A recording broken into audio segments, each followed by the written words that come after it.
Tighanan ako bugas guys. Uy, kay wala ni na ko guys basta wala na kwarta kay bugas una ko. Nagdangas naman ko ani guys. Uy, naputi na mo ko na gadto video ti ani kantahan gadto bay wala gadto. Ang naman ni bay nabox payata sing nagwaya guys. Wala tay kwarta guys kay wala trabaho ang bana kay. Kanang di naganahan maligo guys. Limaho ng ilok. Limaho ng labot. Ng-apply na akong bana guys kaya para makamut ang asawa. Oh my God. Tawa-tawa na nato ning kitong kaimtang.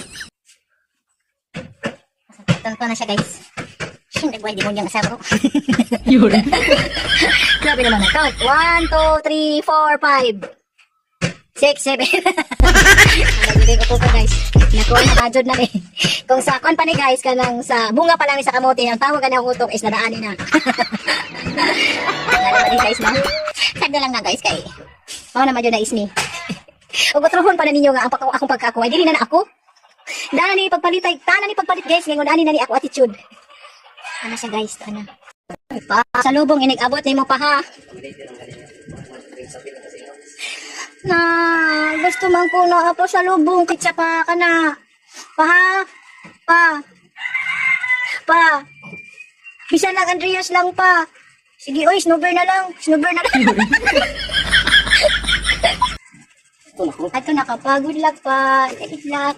Ati ka, katingnan ako ni Kitty.